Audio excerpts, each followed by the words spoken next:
गीता अध्ययन के सेशन में आप सभी का स्वागत। जहां हम सूद सर के साथ 9वें अध्याय को जान रहे हैं। 9वां अध्याय संपूर्ण हो चुका है और आज बारी है उसको एक बार रिवाइज करने की। सर को प्रणाम और निवेदन कि आज की चर्चा का कोई शुरुआत करें। नमस्ते। बहुत बहुत धन्यवाद। मेरी ओर से आप सबको प्रणाम।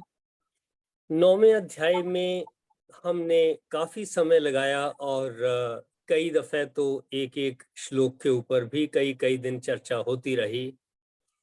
इन नटशेल अगर हम देखते हैं, 9वें अध्याय में ईश्वर के बारे में बताया गया कि ईश्वर क्या है, उसका स्वरूप क्या है, उसको कैसे समझा जाए, वो शक्ति किस तरीके से काम कर रही है और उसके साथ और जुड़ी हुई बातें क्या क्या हैं, स्वर्ग क्या है, मोक्ष क्या है, यहाँ कैसे पहुंचा जाएगा, हमारे जीवन में और जरूरी बातें कौन कौन सी हैं जो हमें मोक्ष की तरफ जाने से रोकती हैं, जीवन में कल्याणकारी बातें कौन सी हैं, ऐसी बातें 9वें अध्याय में आई। मैं जब इसको पलट कर देखता हूं तो मुझे इतना ही समझ में आता है कि ईशावास्यम इदम सर्वम यत किम च जगत्याम जगत, पूरे ब्रह्मांड में, जगतों के जगत में जो भी कुछ है वह ईश्वर में लिपटा हुआ है, अंदर से भी बाहर से भी। ये जो अंदर से और बाहर से की बात कर रहा हूं, ये आगे के कुछ श्लोकों में ऐसा बताया गया है। तो ये हम लेकर के चले थे और इस 9वें अध्याय में जहां शुरू में कहा गया कि मैं उस बात की, उन बातों की चर्चा करूंगा जिसको जानने के बाद फिर जीवन में कुछ जानने योग्य शेष नहीं रह जाता। अगर हमें पता लग जाए कि ये सारा ब्रह्मांड कुल मिलाकर के उसका स्वरूप है, यानी उसका शरीर है, और हम तो बहुत छोटे हैं, इस ब्रह्मांड के जितने भी पिंड हैं, जितने भी तारे हैं, ग्रह, उपग्रह, और इनके ऊपर जहां कहीं जीवन है या नहीं है, उसी में से पृथ्वी के ऊपर जहां जीवन है उसी में हम शामिल हैं। हमारे अलावा भी जड़ चेतन बहुत कुछ शामिल है। ये सब मिलाकर के, कुल मिलाकर के एक इकाई है। It is one single unit, जिसको हम ईश्वर के नाम से समझ रहे हैं और जानने का प्रयास करते रहे हैं। और हम ये कहते हैं कि हम इस सब के हिस्से हैं। अगर हमें ये समझ में आ गया कि कुल मिलाकर के ये सब ईश्वर का स्वरूप है, तो मुझे फिर ईश्वर को ढूंढने के लिए कहीं जाना नहीं है। मुझे किसी चर्चा में वाद विवाद नहीं करना कि ये ईश्वर है या नहीं है। अगर मेरी समझ में आ गया कि हम उस गाड़ी के हिस्से पुर्जे हैं, उस कार के, उस साइकिल के, उस ट्रॉली के, उस ट्रैक्टर के, उस वाहन के हम हिस्से पुर्जे हैं, और हर एक हिस्से पुर्जे का अपना अपना काम है। उसमें कोई छोटा और बड़ा नहीं है, कोई ज्यादा इंपॉर्टेंट और कोई कम इंपॉर्टेंट नहीं है, कोई बढ़िया और कोई घटिया नहीं है, कोई मित्र और कोई शत्रु नहीं है, कोई आलोचक और कोई प्रशंसक नहीं है। उन सबका अपना अपना रोल है। उसी रोल के चलते सारी गाड़ियां, चाहे वो कार हो या जीवन की गाड़ी हो, ये सारी गाड़ियां उन्हीं हिस्सों पुर्जों की मदद से चलती हैं।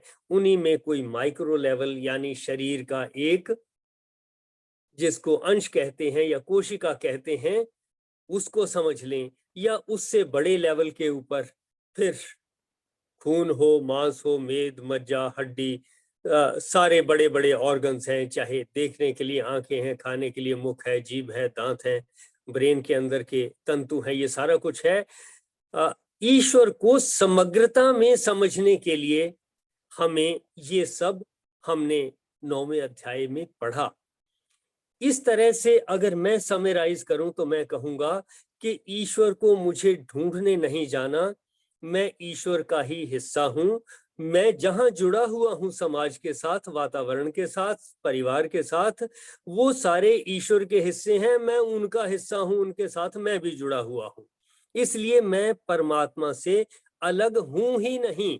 और मैं ही अगर परमात्मा से अलग नहीं हूं, परमात्मा से अलग नहीं हूं, तो मैंने परमात्मा को ढूंढने कहां जाना है? और अलग कैसे नहीं हूं? कहां जुड़ा हुआ हूं?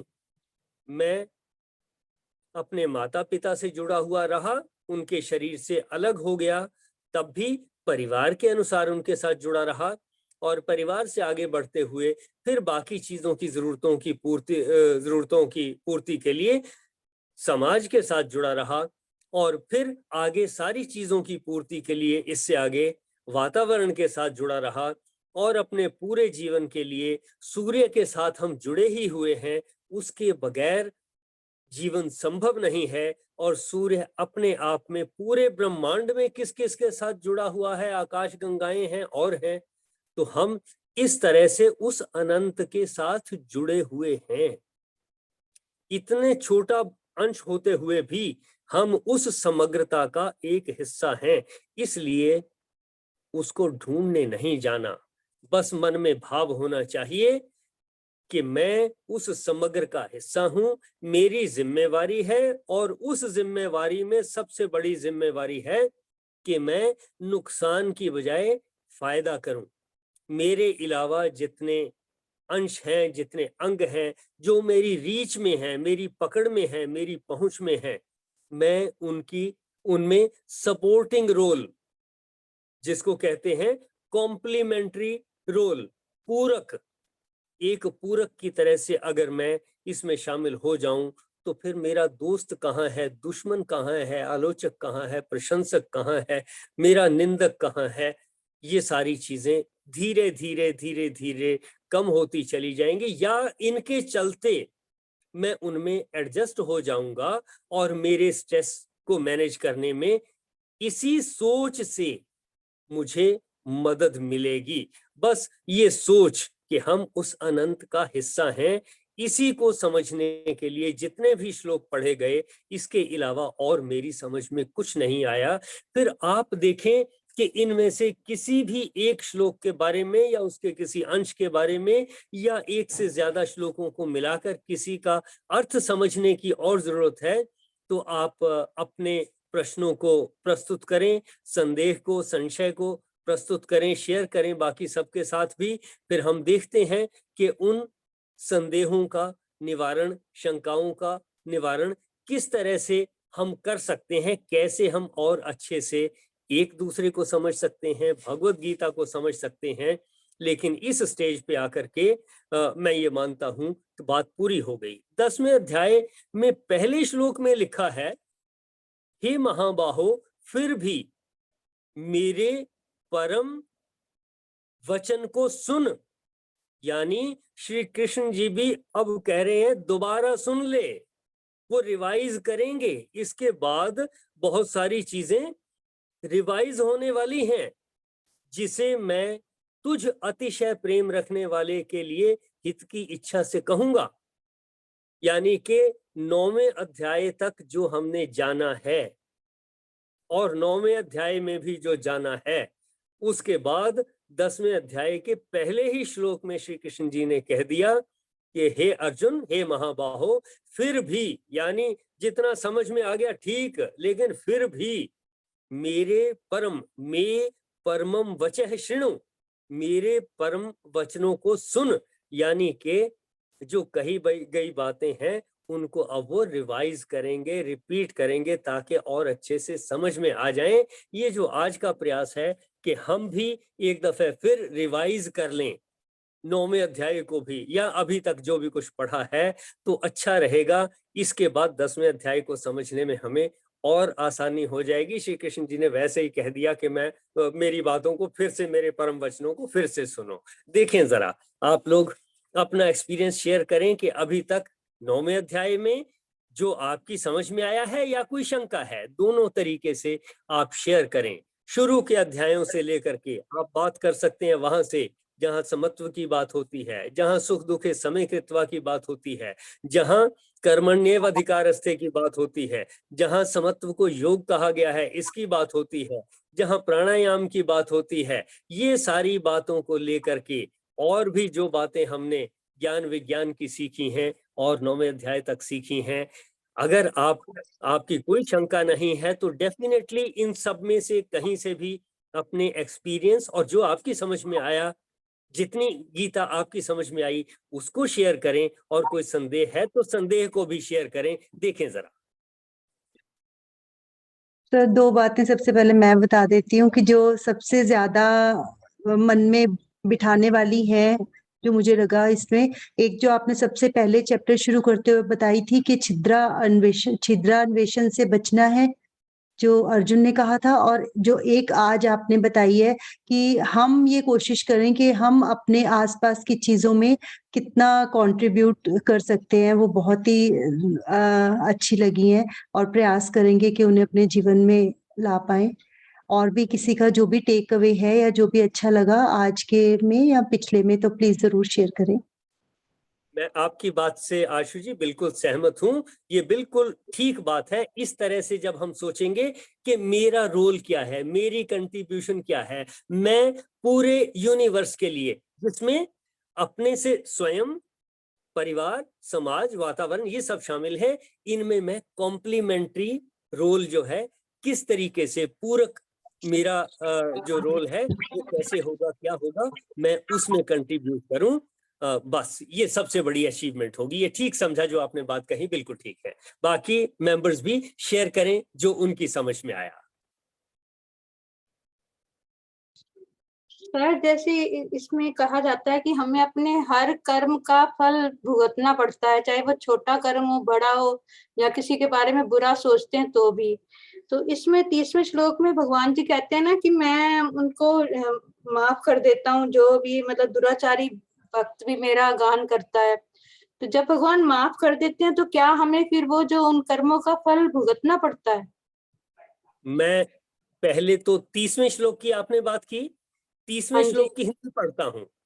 यदि अतिशय दुराचारी भी अनन्य भाव से मेरा भक्त होकर मुझको भजता है, वह साधु ही मानने योग्य है। ये नहीं कहा कि मैं उसको माफ कर देता हूं। फिर से देखें, पढ़ता हूं। यदि अतिशय दुराचारी भी अनन्य भाव से, यानी ईश्वर से अलावा कुछ नहीं है पूरे यूनिवर्स में, अनन्य भाव से मेरा भक्त होकर मुझको भजता है, भजने का मतलब उनकी बताई हुई बातों पे चलता है, आचरण करता है, वह साधु ही मानने योग्य है। ये नहीं कहा कि मैं उनको माफ कर देता हूं ना, बिल्कुल नहीं। यानी कि जो कर्म कर रहे हैं उसका फल भोगना ही पड़ेगा। हाँ, हम ये जो शब्द यूज करते हैं कि कर्म का फल भोगना पड़ेगा, ऐसा लगता है कि जो कर्म है वो पाप जैसी कोई काम है और भुगतना पड़ेगा। मैं कहता हूं इसको, इसकी बजाय अगर हम ये कहें जो हम करेंगे, चाहे पुण्य का हो या पाप का हो, जो हम करेंगे उसका कुछ इफेक्ट होगा, उसका रिजल्ट होगा, उसका प्रभाव होगा। वो जो प्रभाव है हमारे सामने होगा। भुगतना ना भुगतना इसकी तो कोई ऐसी बात ही नहीं है। अगर पानी गर्म है और गलती से उंगली पे गिर गया, हाथ पे गिर गया, हाथ जलेगा। भुगतने की कोई बात नहीं है, गलती से गिर गया या जानबूझ के गिराया, जला, हाथ जलेगा, उसका इलाज करना है। इसलिए हम इस शब्द से भी थोड़ा सा बचें, भुगतना पड़ेगा, भुगतना पड़ेगा, इस शब्द को भी अवॉइड करने की जरूरत है। इसकी बजाय अगर हम ये कहें कि जो हम करेंगे उसका वैसा वैसा इफेक्ट होगा, और अगर हमने गलत काम किए हैं तो डेफिनेटली हमें मानसिक तनाव से गुजरना पड़ेगा। अगर हमने खाना ठीक से नहीं खाया, विटामिन की कमी रह गई है, हमें बीमारियों से गुजरना पड़ेगा। और अगर हमने अच्छी बातें की हैं, मन को प्रसन्न रखा है, तो शरीर भी प्रसन्न रहेगा, स्वस्थ रहेगा। खाना ठीक खाया है, शरीर भी स्वस्थ रहेगा, ये भी उसका असर है। हाँ, ये कहने की बजाय कि मैंने अच्छा भोजन खाया, अब मेरा स्वास्थ्य हो गया, मैं उसका फल भुगत रहा हूं, नहीं, फल नहीं भुगत रहा, उसका जो रिजल्ट होना है उसमें से हमें सबको गुजरना ही है। ये शब्द जो भुगतना है, इसमें लगता है कि जैसे मुझे पनिशमेंट के तौर पे कुछ भुगतना है। तो इस शब्द से हमें थोड़ा सा बचना है और ऐसा समझना है जो हम करेंगे उसका जो भी रिजल्ट होगा उसमें से हमें गुजरना है। भुगतना है की बजाय कहेंगे अच्छा या बुरा जैसा भी उसका इफेक्ट होगा हमें उसी इफेक्ट में से गुजरना है। अच्छा है तो अच्छे में से भी गुजरना है और उसका एडवर्स है तो एडवर्स में से भी गुजरना है। मैं व्यक्तिगत तौर पर भुगतना शब्द जो है अवॉइड करना चाहूंगा। देखें जरा। ठीक है, मतलब हर स्थिति को स्वीकार करना आना चाहिए हमें, हर सिचुएशन के लिए तैयार रहना चाहिए, चाहे वो अच्छी आए चाहे वो बुरी आए। ये बात आपकी बिल्कुल ठीक है।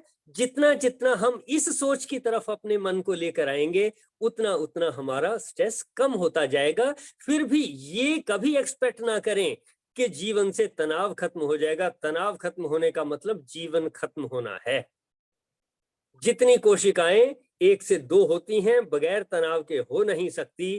कुल मिलाकर के अनंत कोशिकाएं बहुत गिनती में ज्यादा हैं जो हर रोज 1 से 2 होती हैं, मरती हैं। ये पुनर्जन्म इनका होता है। इतनी कोशिकाएं स्ट्रेस से गुजरती हैं तब हम हर रोज जीवित रहते हैं। तो स्ट्रेस तो रहेगा हमारे मन के ऊपर। और जिसको हम फिजिकल तौर पे समझते हैं आज तो टेंशन ही बहुत होगी, उसने तो ये मुसीबत ही खड़ी कर दी, ये ठीक, ये मैक्रो लेवल पे हमें दिखती हैं। इनको भी स्वीकार करना है जो भी आपने कहा, ये बिल्कुल ठीक। जो अच्छा रिजल्ट आ रहा है वो भी हमने स्वीकार करना है, जो एडवर्स है उसको भी स्वीकार करना है। इन्हीं में अपने आप को, अपने जीवन को, अपने मन को, मन स्थिति को हमने मैनेज करना है। ये नहीं कहना कि फल भुगतना पड़ेगा, इससे बचना है ऐसा कहने से। देखिए। Okay, thank you sir. Sir आपने मना भाव का बताया था, सुन नहीं पाए उस दिन, थोड़ा सा बताएंगे? हाँ देखें, जो कुछ है वो हमारी मनोस्थिति के ऊपर चल रहा है, मनोभाव पे चल रहा है।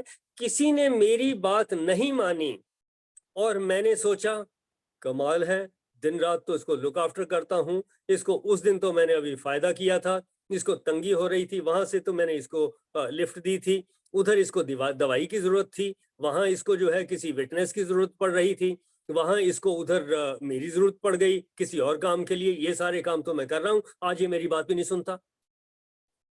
मनोस्थिति, अगर मैं इसी को कहूंगा, देखिए मैं करता तो रहा हूं मदद इसको, लेकिन फिर भी आज की परिस्थिति में वो मेरी बात शायद नहीं समझ रहा, कोई बात नहीं, हो सकता है कल समझ जाए, मैं फिर प्रयास कर लूंगा। दोनों चीजों में बस इतना ही फर्क है मनोस्थिति में, परिस्थिति एक ही है।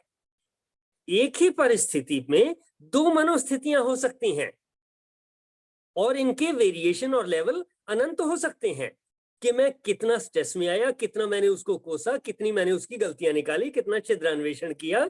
स्थिति, परिस्थिति एक ही है, मनोस्थिति एक नेगेटिव वाली, यानी उसको गलत समझना, और उसके अनंत वेरिएशन है, कितना कितना गलत मैं समझ रहा हूं, और उसी को दूसरे तरीके से समझना कि चलो कोई बात नहीं है तो मित्र ही, आज वो थोड़ा टेंशन में लग रहा है, कल दोबारा समझाऊंगा, मान ही जाएगा।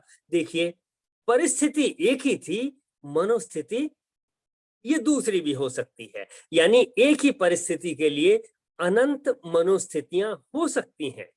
हमने इस तरह की मनोस्थिति में रहना है जिससे गलती है तो उसको ठीक भी किया जा सके, ठीक होने में कुछ कमी चल रही है, जैसा रिजल्ट चाहिए था वैसा नहीं आ रहा, तो उसको मॉडिफाई किया जा सके, हम अपने कंट्रीब्यूशन को पूरक के तौर पर इस्तेमाल कर सकें। बस इतनी ही बात अगर हम याद रखेंगे कि किसी भी एक दी हुई परिस्थिति में मनोस्थितियां अनंत हो सकती हैं, हमने अपनी मनोस्थिति को चेंज करना है। कब चेंज करना है, कैसे पता चलेगा कि चेंज करना है? नंबर 1, जब मेरे मन में स्ट्रेस आने लगे, जब मैं दूसरे को कोस रहा हूं, जब मैं दूसरे को बुरा भला कह रहा हूं, जब मैं उसको गालियां दे रहा हूं, तब समझ लें कि मनोस्थिति को चेंज करने की जरूरत है। जिससे मेरे में स्ट्रेस आ रहा है, समझ लें कि मुझे मनोस्थिति को चेंज करने की जरूरत है। चेंज करने के लिए क्या कहना है? जो कहा पहले मन ही मन कहा, बोल के कहा या बगैर बोले कहा, उसको छोड़कर कुछ और कहना है। क्या कहना है?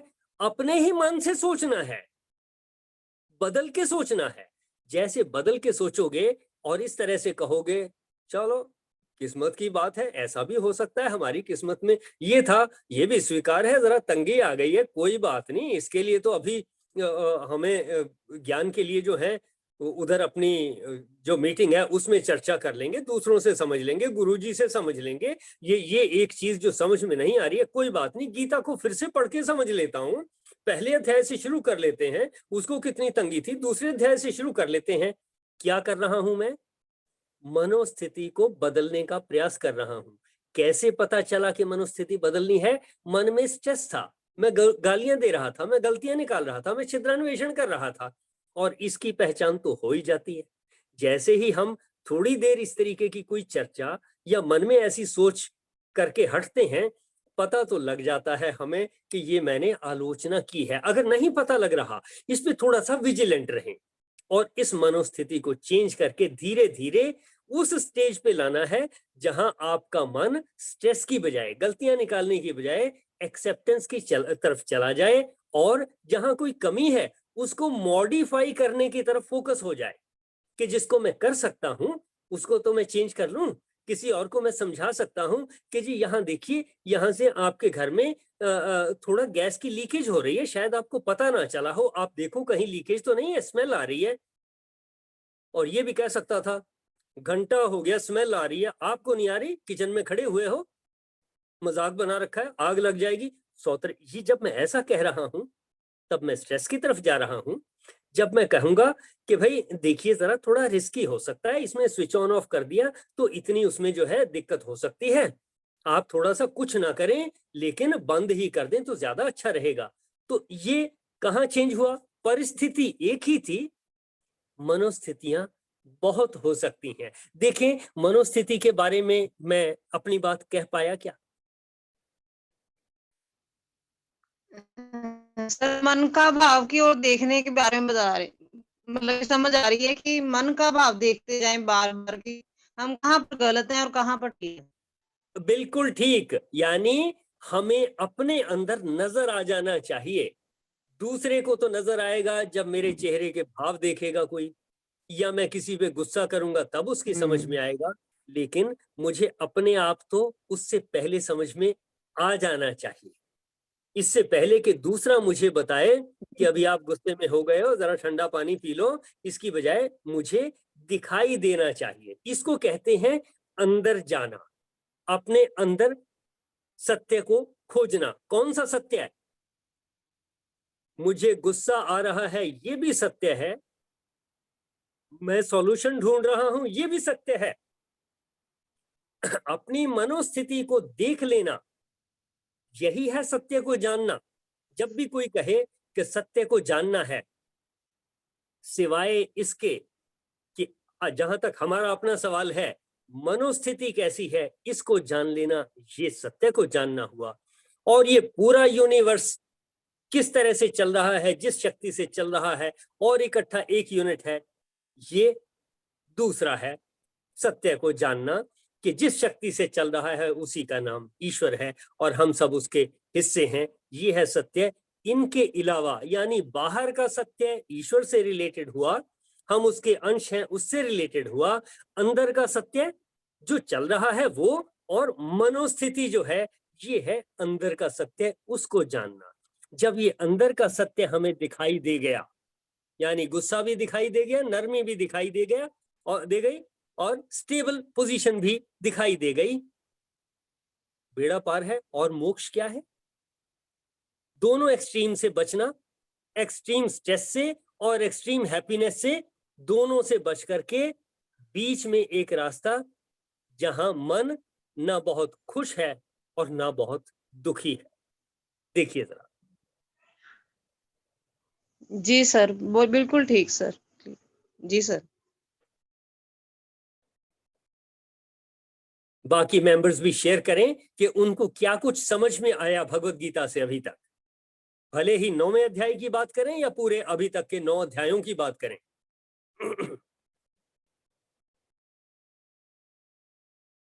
ये नहीं हम कह सकते कि कुछ भी समझ में नहीं आया, और अगर नहीं आया तो इतना भी शेयर करें कि कुछ बनी नहीं बात, कुछ नहीं समझ में आया, अभी और बाकी है, तो उसके तरीके से भी चलेंगे, नॉट टू वरी,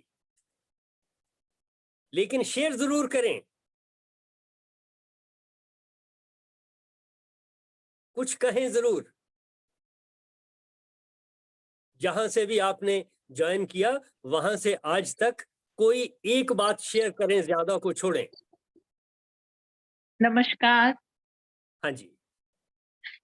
सर, बात तो बहुत समझ में तो आई, चीजें समझ में आई कि जैसे आज ही बात हो रही थी कि छिद्रान्वेषण नहीं करना, वो समझ में आया। उसके साथ साथ ये भी समझ में आया कि कोई अगर हमारे हम पे उंगली उठाता है या हमारी कोई कमियां निकालता है, उसको पॉजिटिवली लेना है। उंगली उठाता है तो बुरा नहीं लगना चाहिए, संभव में रहना, समझ में आया, बट होता नहीं है, इम्प्लीमेंटेशन नहीं हुई अभी, क्योंकि गुस्सा आता है, ऑफ कोर्स उसके बाद रियलाइज हो जाता है यार ये गलत हो गया, भगवान। आपकी आवाज कट रही है, लेकिन जहां तक है मेरी समझ में आई आपकी बात, ये ठीक है कि इम्प्लीमेंटेशन होना मुश्किल होता है, और मैं इतना ही कहूंगा कि अभ्यास के साथ होना है। ये भी भगवत गीता में ही लिखा है कि मन जो काबू आना है वो वैराग्य और अभ्यास से आना है।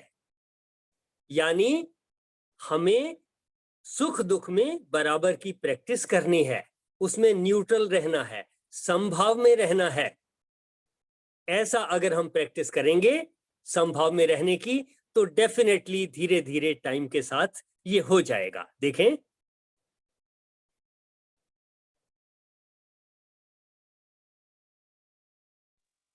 तो ये बात अभी, हाँ, हाँ जी। ये बात अभी सर इम्प्लीमेंटेशन में नहीं आई, याद आ जाती है, रियलाइज हो जाती है, लेकिन इंस्टेंट रिएक्शन हो गया।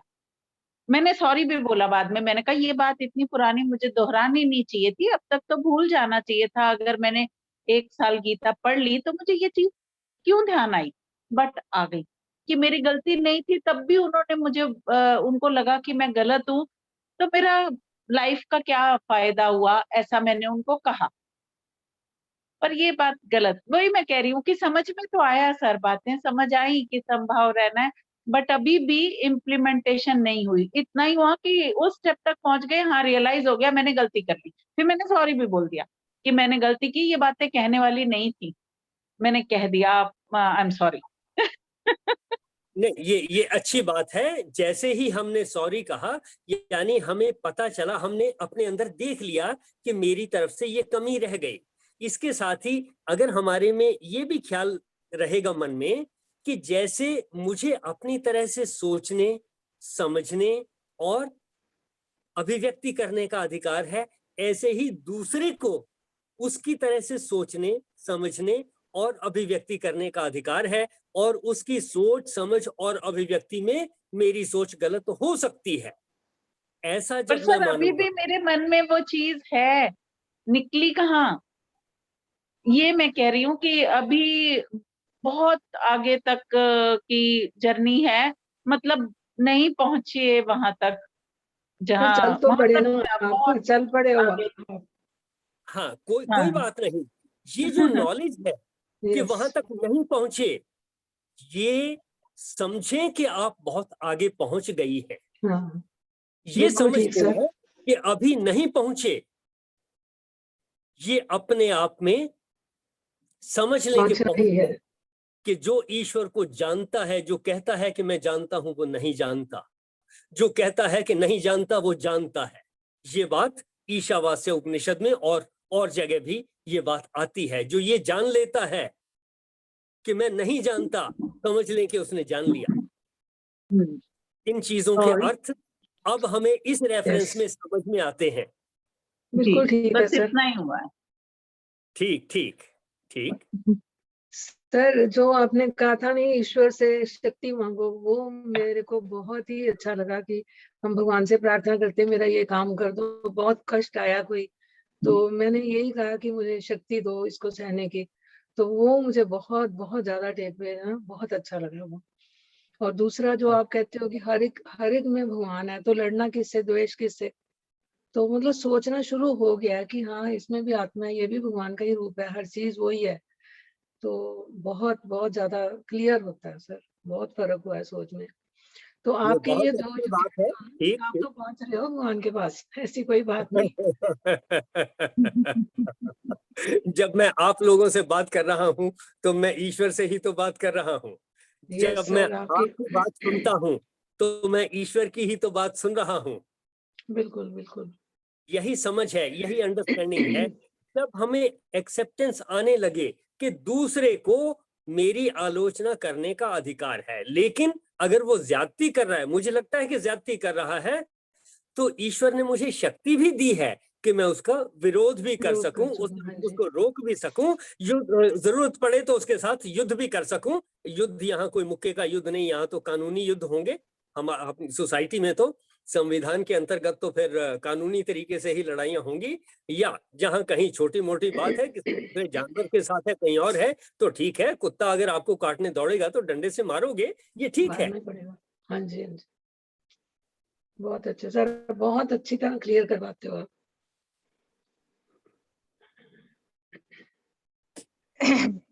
सर आपको लग रहा है कि भाव की ज्यादा अहमियत है, जैसे आपने भावना में बोला कि हम आपको ईश्वर ही देख रहे हैं, ईश्वर से आपसे ही बात कर रहे हैं, ईश्वर से ही बात कर रहे हैं।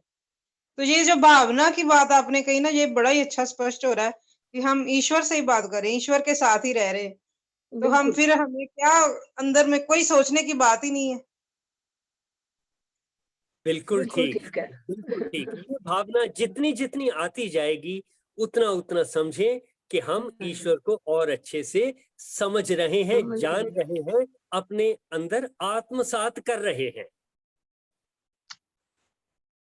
सर जैसे आप कहते हो समभाव में ठीक है समझे, पर कहाँ एप्लीकेबल कहाँ होता है। मान लो हमारे घर मेड है, वो गलत काम कर रही है या कुछ है, उसको समझाते हैं या बहस कर रही है, नहीं तू यहाँ गलत है, ऐसे नहीं ऐसे करना चाहिए। या बच्चे हैं, छोटे बच्चे हैं, वो सामने क्रॉस क्वेश्चन करते हैं बिना मतलब के, ऐसे हावी होते हैं। मतलब 5-7 साल का बच्चा है, उसको भी समझाते हैं। जब ईश्वर का सब भाग मतलब अकॉर्डिंगली उससे डील करना पड़ता है। हम ये प्रॉपर नहीं कह सकते कि हम उस हिसाब से उनसे डील करें कि जैसे हम समझे कि वो भी हमारे बराबर है।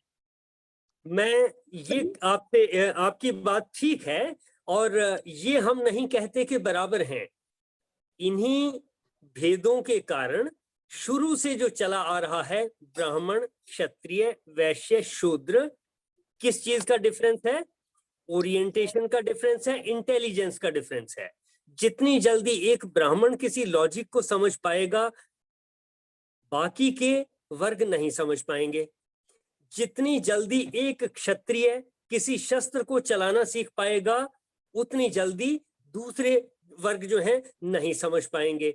जितनी जल्दी व्यापार की बातें एक वैश्य समझ पाएगा, उतनी जल्दी दूसरे नहीं समझ पाएंगे। यानी उस हिसाब से बाकी के सारे शूद्र ही हैं। उस मामले में बाकी के सारे फिर शूद्र ही हैं। इसी तरीके से एक मेड घर का काम कर रही है, उसकी अगर आप शूद्र की कैटेगरी में लें तो इंटेलिजेंस कम है, उससे ये उम्मीद रखना कि वो उतनी इंटेलिजेंस से बाकी सारी चीजों को भी समझ ले, लॉजिक को भी समझ ले, ये उम्मीद करने से हमें बचना पड़ेगा और उसको बार बार रिवाइज ही करवाना पड़ेगा। कभी ठीक है, जरूरत पड़े तो थोड़ा गुस्सा भी हो सकते हैं, इसमें कोई दिक्कत वाली बात नहीं है। क्योंकि अगर मुझे एक कुत्ते को भी ट्रेनिंग देनी है तो उसकी टेक्निक है, जिसको कहते हैं कंडीशनल ट्रेनिंग। भूखा रखा, फिर उसको कुछ करने के लिए बताया, काफी देर भूखा रखा, करने के लिए बताया, नहीं कर रहा, जब कर दे उसी वक्त थोड़ा सा खाने को दे दो। इसको कहते हैं कंडीशनल ट्रेनिंग। यानी उसमें इंटेलिजेंस कम थी, समझ नहीं आ रही थी, फिर हमने कंडीशनल ट्रेनिंग से उसको उस काम के लिए ट्रेनिंग दे दी। इसी तरह से कोई मेड हो या कोई और हो या किसी भी वर्ग में हो, उसको किसी दूसरे वर्ग का काम सिखाना है तो डेफिनेटली रेपिटिशन से हो सकता है, कंडीशनल ट्रेनिंग से हो सकता है। ऐसे कोई भी मेथड जो है इस्तेमाल किए जा सकते हैं। हमें फिर भी जहां तक हो सके स्ट्रेस में आने से बचना है, इन बातों को ध्यान में रखते हुए कि वो ऐसा हो सकता है, उनसे उतनी ज्यादा उम्मीद नहीं रखनी। अकेले मेड की बात नहीं कह रहा कि मेड वाले काम उतने अच्छे से एक ब्राह्मण कर सकेगा इसकी उम्मीद मत करना, वो नहीं कर सकेगा, उसका एक्सपीरियंस नहीं है। घर में जो हाउसवाइफ खाना बना लेती है, किसी भी और से उस तरीके की चीज उम्मीद कर लेना कि कोई वैसा का वैसा बना देगा, गलती होगी। दूसरा कोई बनाए तो उसके ऊपर नाराज हो जाना, ये गलती रह जाएगी। एक्सेप्ट करना होगा कि ऐसा हो सकता है, वेरिएशंस हो सकती हैं, कोई बात नहीं। इस तरह से सोचने से संभाव आएगा। देखें, वो तो बात ठीक है। जैसे घर में कोई कहता है इसको कितनी बार समझाया, इसको समझ नहीं आती, मैंने कहा भाई इसको समझ आती तो ये पोछे थोड़ा लगा रही होती, कोई और काम कर रही होती तो उसकी कैटेगरी अलग होती, ये ठीक, उसकी कैटेगरी। हाँ, लेकिन ये नहीं समझना तो पोछे लगाने का काम घटिया है, ये नहीं सोच लेना। इस स्टाइल से और इस लहजे से भी नहीं कहना जिससे लगे कि पोछा या बर्तन मांजने का काम कोई घटिया काम है या कपड़े धोने का काम कोई घटिया काम है, इस भाव से भी नहीं कहना। तब हम चूक गए कि हाँ, अगर उसमें इंटेलिजेंस ज्यादा होती तो हो सकता है वो किसी और चीज में एक्सपर्ट होती। अभी पोछे लगाने में एक्सपर्ट है, मुझसे उतना अच्छा पोछा नहीं लग पाएगा, मुझसे उतने अच्छे बर्तन नहीं धुल पाएंगे। ऐसी सोच रखने से स्ट्रेस कम होगा। लेकिन वही तो मैं सोच रही हूँ भी, फिर हमारा समभाव कैसे हुआ? यही तो संभाव है कि कि यही संभाव है कि किसी एक कैटेगरी में एक तरह की कैपेबिलिटी होगी, उसको स्वीकारें, कोशिश करें उसको इंप्रूव करने की अगर आप ऐसा चाहते हो, और नहीं है तो जैसा है, जितनी कैपेबिलिटी है उसी में। मुझे याद है मैं छोटा होता था और अंबाला शहर की एक दुकान पे वहां से हम गाय के लिए चारा लेने के लिए जाते थे। उस चारे पे वहां उन्होंने काटने की मशीन रखी हुई थी और जो पैसे लेता था उस व्यक्ति के पैर नहीं चलते थे, या बहुत छोटे थे, या बहुत एक तरीके से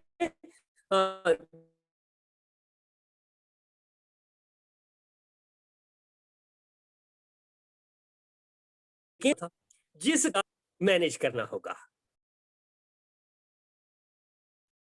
देखें, ठीक है सर, ठीक है सर, ठीक है।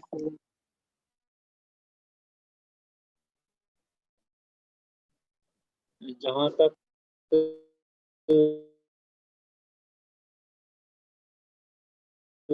सुनते हैं, समझते हैं, तो उससे होता क्या है कि किसी भी परिस्थिति में हम अपने आप को जल्दी ही सामान्य स्थिति में लाने के योग्य बनते हैं, और इससे हम अपने धैर्य को ना खोएं, क्योंकि बड़े बड़े तपस्वी ऋषि मुनि जो हुए हैं, उन्होंने भी जब श्राप दिए तो हम ये सोच सकते हैं कि आखिर गुस्सा तो उनको भी आया होगा।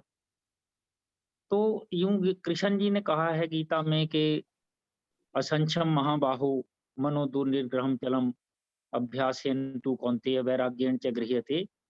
तो अभ्यास से और वैराग्य से मन को वश में किया जा सकता है। तो प्रैक्टिकल करना एक अलग बात है, और ये जो ज्ञान है, हमें धर्म ग्रंथों का ज्ञान है, इससे फायदा बहुत होता है हमें। हम किसी भी मुश्किल की परिस्थिति में स्ट्रेस की सिचुएशन से जल्दी ही बाहर आ जाते हैं, ये फायदा होता है। बस यही बात मुझे कहनी थी। ये बिल्कुल ठीक बात कही आपने, मैं आपकी बातों से सहमत हूं। इसी तरीके से हमें अपने मन में इन चीजों को समझना चाहिए। मेरे ख्याल से काफी समय हो गया है, बाकी की चर्चा कल पे छोड़ेंगे। आशु जी, देखें किसी का कोई विशेष प्रश्न हो तो अभी 1 आध मिनट ले सकते हैं, अदरवाइज बाकी चर्चा कल पे छोड़ेंगे। नहीं सर, आज यहीं पे देते हैं विश्राम, मेरे ख्याल से हाँ, ठीक 6:51 हो गए। है, ठीक है, ऑल राइट, ऑल राइट। हाँ आज जी। की चर्चा जो है बहुत सार्थक रही। इस पूरे सहयोग के लिए आप सभी का धन्यवाद और मेरी ओर से आप सबको प्रणाम। हाँ जी, यहाँ रख दो भाभी जी, नीचे रख दो तो ही सर्वे भवन्तु सुखिनः, सर्वे सन्तु निरामया, सर्वे भद्राणि पश्यन्तु, मा कश्चित् दुःखभाग् भवेत्। गौ माता की परम कृपा से सुख समृद्धि का बसेरा, गोधन से दुख दरिद्र भागे, सब ग्रंथों का सार घनेरा। बोल गौ माता की जय। ओम ब्रह्म अर्पणम अस्तु। आप सभी का आज के सहयोग के लिए बहुत बहुत धन्यवाद। कल मिलते हैं अगले अध्याय के साथ, 10वां अध्याय। सर से निवेदन कि हास्यासन का कार्यभार इतने 9 चैप्टर पढ़ लेने के बाद भी कहीं ना कहीं पता चलता है कि भाई अभी समझ में आया नहीं है और प्रैक्टिस की जरूरत है। इतने दिन हो गए, आया को तो हम कहते हैं समझ नहीं आया, हमें क्या समझ में आया? नहीं आया।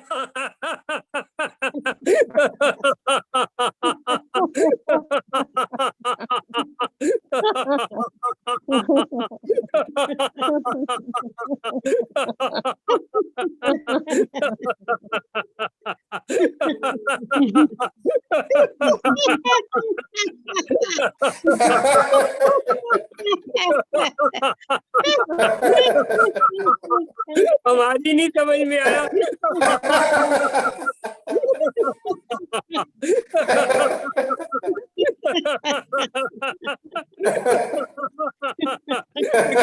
दूसरों को समझ नहीं आया, समझ हमारी ही नहीं आया।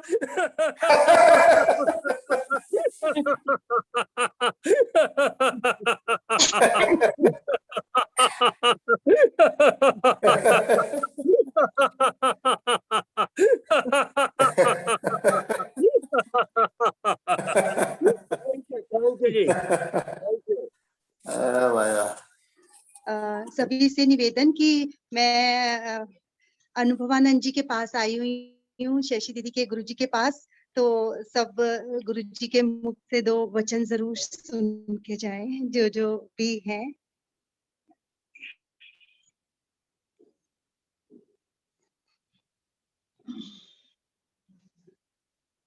आज कार्तिक की एकादशी द्वादशी है, तो गुरुजी के दर्शन के लिए आए थे। जय श्री कृष्ण। जय श्री कृष्ण। जय श्री राधे। जय श्री कृष्ण। जय श्री राधे। जय श्री कृष्ण। जय श्री कृष्ण। जय श्री प्रणाम कृष्ण। प्रणाम गुरुजी। जय श्री कृष्ण। कार्तिक मास की बहुत बहुत बधाई, शुभकामना जी। पक्षियों में गरुड़, नदियों में गंगा,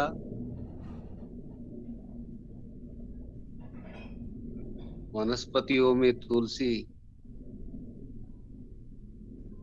महीनों में कार्तिक मास भगवान को बहुत प्रिय है। और कार्तिक मास में गीता जी का पाठ, श्रीमद् भागवत का श्रवण या श्रीमद् भागवत के श्लोक हम उच्चारण करते हैं, पढ़ते हैं, तो उनका अनंत गुणा फल बताया। तो आप लोगों की दिव्य साधना चल रही है, आपकी दिव्य साधना भगवान की ओर अग्रसर रहे, यही शुभकामना करता हूँ। जय श्री कृष्ण, जय श्री राधे। जय श्री कृष्ण, जय श्री राधे। जय श्री राधे। जय श्री कृष्ण। बहुत बहुत बधाई, बहुत बहुत शुभकामना। धन्यवाद, बहुत बहुत धन्यवाद। धन्यवाद आप सभी का। कल मिलते हैं थैंक यू आशु चर्चा के साथ। Thank you. बहुत बहुत धन्यवाद। मेरी ओर से सबको प्रणाम। ये राणा सर हैं गुरुजी। अच्छा। मैं सब बारी बारी से वीडियो ऑन करके अगर एक बार बोलेंगे तो गुरुजी से मिलना हो जाएगा। ये राणा सर हैं जो हमें पढ़ाते हैं ये भागवत गीता, ये भी हमें बहुत जय अच्छी श्री व्याख्या कृष्ण जी। करवा रहे हैं। और सूद सर हैं, सूद सर आप हैं क्या? हाँ जी हाँ जी हाँ जी हाँ जी। ये सूद सर हैं, शशि दीदी के बड़े भाई। हाँ अच्छा, ठीक है। सुरेंद्र जी। हाँ जी हाँ जी, उनके साथ में आपसे मिला। अच्छा हाँ जी, सतीश सूद सर। सतीश सूद, हाँ जी ठीक, अच्छा। तो ये बड़ा हमारे पहले आपने उपकार किया, आगे शशि दीदी ने, और सब जुड़ गए हैं बहुत ही भाव से, सब में बहुत अच्छे से करवा रहे हैं। अच्छा। कुसुम दीदी है क्या? कुसुम हाँ पांडा जी, जी, और हाँ जी, जो भी बिल्कुल। नमस्कार करना चाहे श्लोक सुने। हाँ जी, नमस्कार गुरु जी। कुसुम जी हैं, ये कनाडा से हैं। अच्छा, हाँ जी हाँ जी। जय श्री कृष्ण। जय श्री कृष्ण जी, धन्य भाग हो गए हमारे, आपके दर्शन हो गए। अगर कोई श्लोक सुनाना चाहे दीदी को, गुरु जी को, तो प्लीज अपना वीडियो ऑन कर लें, ऑडियो ऑन कर लें।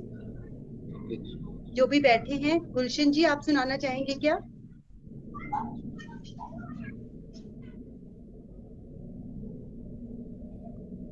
गुलशन जी, कुलदीप जी सुनाना चाहेंगे? कुलदीप जी अनम्यूट कर लें। हाँ जी, कौन से अध्याय का सुनाएंगे? हाँ, कोई भी श्लोक सुना दें, जो आपका मन करता है वो सुना दें। का पहला सुना देती हूँ। हाँ सुनाइए मैं जी। पदाश्रितः करं फलं कार्यं कर्म करोति यः स सन्न्यासी च योगी च न निरग्निर्न चाक्रियः। हाँ, बहुत बढ़िया उच्चारण है। कुसुम जी आप सुनाना चाहेंगे? कोई सा भी देख के सुना दें चाहे। हाँ, एक श्लोक बोल दें, कोई सा भी बोल दें। और भी जो बैठी है उनमें से अगर कोई बोलना चाहे तो जरूर बोले। मेरे ख्याल में पता नहीं पढ़ा कर सकूंगी कि नहीं। हाँ बोलिए, बहुत अच्छा बोल रहे हैं। कोई और बोलने का नहीं। शुभा लक्ष्मी जी, शुभा लक्ष्मी जी, शुभा लक्ष्मी, शुभा लक्ष्मी जी आप 15वें अध्याय का सुना दीजिए पहला श्लोक।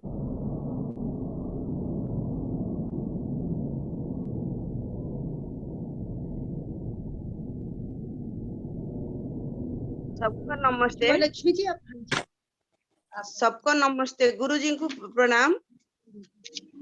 हाँ, जय श्री कृष्ण। जय श्री कृष्ण जी, सुनाइए। आवाज। श्री परमात्मने नमः। अथ पंचदश अध्यायः। श्री भगवान उवाच ऊर्ध्वमूलमधोऽध्यात्ममस्वस्थं राहुरव्ययम् छन्दांसि यस्य पर्णानि यस्तं वेद स वेदवित्। बहुत बढ़िया, बहुत अच्छा उच्चारण है। इंदिरा जी बोल दें। हाँ जी, प्रणाम जी सब गुरु जी। हरे कृष्णा जी। हाँ जी, हाँ जी, दूसरा सुना देती हूँ मैं 15वें अध्याय का। हाँ जी। अधश्च चोर्ध्वं प्रसृतास्तस्य शाखा गुण प्रवृद्धा विषय प्रवाला अधश्च नहीं हो गया। ठीक है, बोलिए। अधश्च मूला। अधश्च मूला न्यनुसन्ततानि कर्माणि बन्धीनि। बहुत बढ़िया। मैं तीसरा सुना देती हूँ गुरुजी। सुनाइए। नारूपमस्य ततोपलभ्यते न चादिर्न च सम्प्रतिष्ठा अश्वत्थमेनं सुविरूढमूल मसङ्गशस्त्रेण दृढेन चित्वा तथा पदं तत्परमार्थं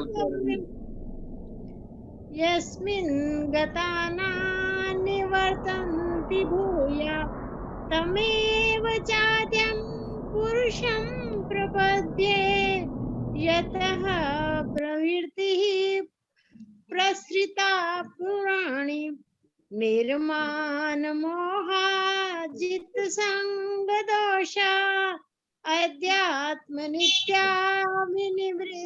कामः द्वन्द्वैर्विमुक्ता सुख दुःख संजैर्गच्छन्त्यमूढा पदमव्ययम् तत्। आगे सुनाओ गुरुजी। बहुत अच्छा उच्चारण है, श्लोक बहुत सुना है। गीता जयंती को कुसुम जी आप सुना दे अगला गीता छठा। जयंती आ रही ना बहन जी, बहुत अच्छा उच्चारण है, लगन तत्परता आपकी है। हाँ, कुसुम जी आप भी देख के बोले छठा। कोई बात नहीं गुरुजी, हेल्प करेंगे, आप बोलो। हाँ, ट्राई बोलो, करो। बोलो। कौन सा अध्याय? 15वें अध्याय हाँ, का बोलिए। छठा बोल दीजिए। न तत् गुरुजी मुझे आता नहीं है पढ़ना, पर मैं करती हूँ थोड़ा हाँ, ध्यान जो से। बोलिए, बोलिए। अनाश्रिता करम फलम कार्य करम करोति यः सा सन्यासी च योगी च नानिरग्निर्न च क्रिया। ठीक तो है, बहुत बढ़िया बोलते हो। दोबारा दूसरी बार सुनाओगे, अब याद करके सुनाना। ठीक है गुरुजी, बिल्कुल सुनाऊंगी, बिल्कुल। हाँ। चलिए सभी को प्रणाम, कल मिलते हैं। जय श्री कृष्ण। जय श्री कृष्ण। जय श्री जय श्री कृष्ण। कृष्ण। जय श्री कृष्ण। जय श्री कृष्ण। जय श्री कृष्ण। जय श्री कृष्ण। आप सुनाओ, कौन सा सुनाओगे? सुना दिए। शशि जी नहीं आए हुए? नहीं, शशि दीदी नहीं आए। शशि दीदी सुबह होके गए होंगे ना। अच्छा, बहुत बहुत धन्यवाद आशु जी।